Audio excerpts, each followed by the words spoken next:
Tapi yang dipermasalahkan itu bukan itunya, Pak. Bukan kesediaannya. Tapi apa? Melainkan Bapak yang kurang tegas dalam menilai, mengambil jalan tengah.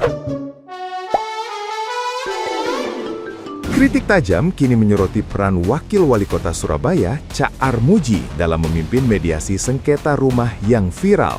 Seorang netizen yang budiman dengan akun @reangproject27 menyatakan kekesalannya karena Armuji dianggap tidak tegas dan justru terkesan membela pihak pengontrak yang jelas bersalah.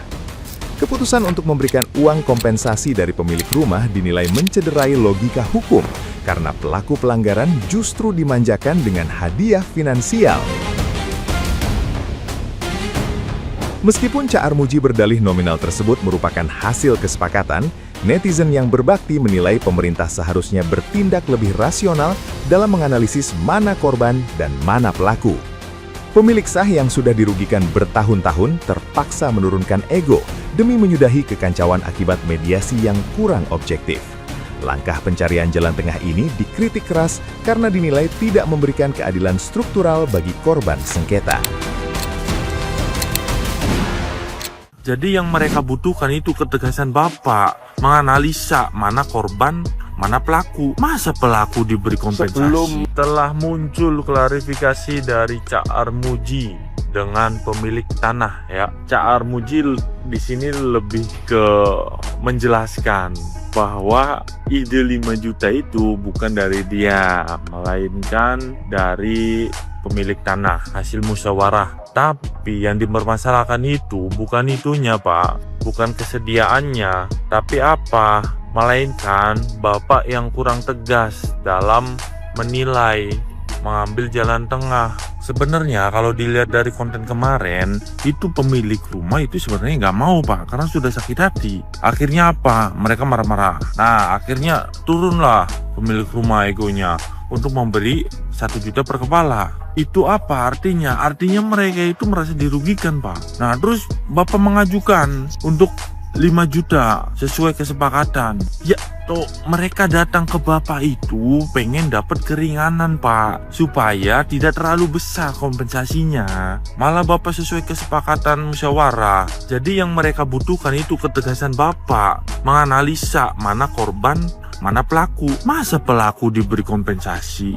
Kan logikanya seperti itu, Pak. Jadi bukan masalah siapa yang bersedia atau ide dari mana, tapi ya pemikiran kita sebagai pemerintah, sebagai penengah itu harus rasional juga. Jadi gimana guys menurut kalian? Ini siapa yang salah? Tapi ya udah damai sih, alhamdulillah mereka. Nah, gimana nih menurut netizen yang terhormat? Silahkan berkomentar ya.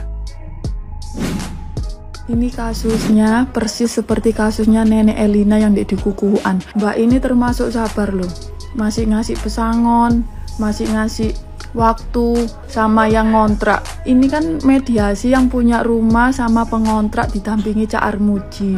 Dia punya sertifikat, tapi Mbak ini sabar. Datang ya gak anarkis. Beda sama Samuel. Kalian tahu Samuel? Samuel datang ke rumahku bawa preman. Dia nggak mau nunjukin surat seperti Mbak ini, nggak berani deh nunjukin surat-surat seperti Mbak ini. Datang langsung bawa preman, aku sama nenek disuruh keluar sama anakku lo lagi tidur, tak gendong keluar, aku keluar lo gak bawa apa-apa, cuma bawa baju berapa biji, sama nenek itu keluar gak bawa apa-apa. Mbak ini termasuk sabar, padahal yang punya rumah. Ya, mungkin ini pentingnya kalau kita diajari orang tua bahwa kalau yang bukan milik kita itu kita harus melepaskan. Ya, jangan seperti yang ini guys. Ini memang lagi viral banget ini soal orang yang ngontrak di Surabaya. Dia bertahun-tahun ngontrak nggak bayar karena ternyata rumah yang dikontrak itu sudah dijual sama pemilik baru gitu loh. Jadi ketika dikonfrontasi, kalian bisa nonton videonya itu ya, nggak mau pergi minta ganti rugi segala macem, terus kata-katanya kasar apapun itu. Nah sekarang karena viral, dia itu sulit cari kontrakan baru. Ya iyalah, siapa yang mau kasih kontrakan dengan gaya seperti ini? Jadi Bayangkan aja sudah ngontrak bertahun-tahun tidak bayar, terus ketika mau dikasih apa ya istilahnya pesangon gitulah ya, kompensasi malah minta 60 juta. Ya padahal sudah dikasih dari awal 5 juta tapi dia tidak mau, mintanya segitu, terus mengeluarkan kata-kata yang tidak pantas. Jadi ya buat keluarga yang ngontrak ini ya selamat aja, kalian sudah viral dan pasti yang punya kontrakan di luar sana bingung tuh. Duh ini bagaimana, nggak mau uang atau mau ribut. Jadi buat yang punya kontrakan siap-siap aja nih ditelepon mau ngontrak nih keluarganya. Bayangin guys, rumah kamu dikontrak orang terus nggak pernah bayar. Kalau kita ngusir dia, kita disuruh bayar 60 juta. Kewendeng ya. Katanya itu udah bertahun-tahun nggak bayar ya, nggak bayar sewa, kan itu kan sudah dibeli sama orang kontrakannya. Kemudian diusir gak mau, dan sejak tahun 2018 itu dibiarin sama dia, itu dibiarin sama yang pemilik baru ini. Tapi orang yang sewa itu gak mau pergi-pergi. Ada 2 keluarga ya, dan yang punya rumah ini ngomong kalau hanya bisa membayar 5 juta gitu. Tapi mereka miso-miso ngomong kotor. Katanya tanah itu nggak segitu ya, tanah itu nggak ada 5 juta katanya gitu. Lah kamu ya nyari sendiri lah, wong kamu itu sudah beban, udah dibiarkan di situ lama ya nggak bayar-bayar. Kok kita disuruh mikir untuk dia beli tanah apa beli rumah gitu ya? Lah itu urusanmu, kok enak men. Kalau perlu kamu menggelandang aja lah. Gak peduli, itu bukan urusan dia ya.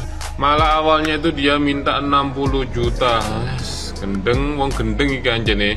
Harusnya ini diambil sama dinas sosial ya, biar diangkut aja, atau enggak gitu ditangkap sama polisi. Karena dia ini masuk ke rumah itu enggak izin atau enggak diizinkan sama yang punya rumah ya. Itu adalah perbuatan melawan hukum, bisa dilaporkan. Apalagi sudah lama nggak bayar ya. Jadi kalau nggak mau bayar mending laporkan polisi aja ya. Kalau nggak mau diusir pergi dari situ. Emang orang sekarang ya aneh-aneh. Polemik yang viral di Surabaya, terutama yang untuk rumah kontrakan di Kalisari itu ya. Nah, di sini kita sudah menjelaskan ya sahabatku ya. Di Galau Tidur itu semuanya orang pasti tahu ya. Itu polemik sudah dari 2014 sudah dibeli dengan atas nama dari Pak Bambang gitu ya. Dan itu sudah diserahkan surat-suratnya ya, mulai AJB, SHM dan surat lainnya itu sudah komplit ya. Dan itu diintimidasi oleh pihak pengontrak ya, yang tidak bertanggung jawab dengan alibi ya. Dari mimpi neneknya lah, bahwasanya itu dikasih mandat sama pihak pertama lah atau apalah. Bahkan dari pemilik sah itu pernah menawari 5 juta ya untuk bisa keluar dari rumah itu. 5 juta itu uang besar sahabatku ya, bisa dibuat kos atau kontrak. Nah, sedangkan dari pihak keluarga di situ ya, 5 juta itu buat apa? Nggak cukup buat beli tanah apa? Lu siapa nyuruh buat beli tanah sahabatku ya? Di situ cuma ganti rugi aja. Itu dia toleransinya bagus banget itu. Tapi kalau orang lain ataupun saya sendiri pun nggak akan kasih toleransi ya. Itu mulai dari 2014 sampai 2026, 10 tahun lebih dia tidak membayar kontrakan, tidak membayar ganti rugi, tidak ada kompensasi, tidak ada apapun, malah dia yang menuntut lebih. Nah ini sahabatku, pengontrak kemarin nggak mau diusir itu loh. Pengontrak di Surabaya ngaku sulit cari kontrakan tuh baru.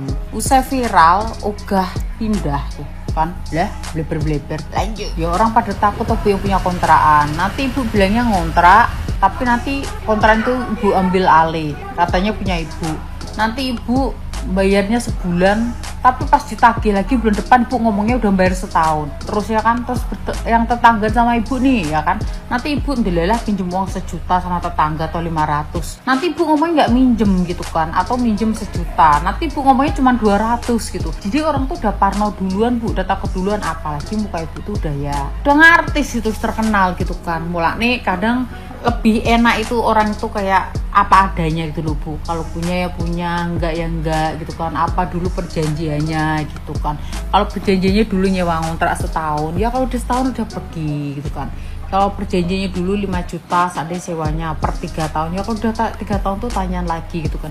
Jangan lebih ngotot, apalagi yang diototin yang punya rumah, yang diototin tuh apa namanya, yang udah beli rumah itu ada surat-suratnya, apalagi masih mending loh ibunya suruh pergi tapi dikasih duit kompensasi ya, duit sangon lah ceritanya. Orang lain malah nggak ada bu, dusir aja dilempar-lemparin tuh barang, tapi itu termasuk yang punya rumah masih bagus bu. Mereka nggak bayar preman buat nguncal-nguncal ke barang-barang ibu kan. Biasanya bu ya, orang itu kalau salah dia malah akan lebih teriak, dia akan lebih marah, biasanya seperti itu.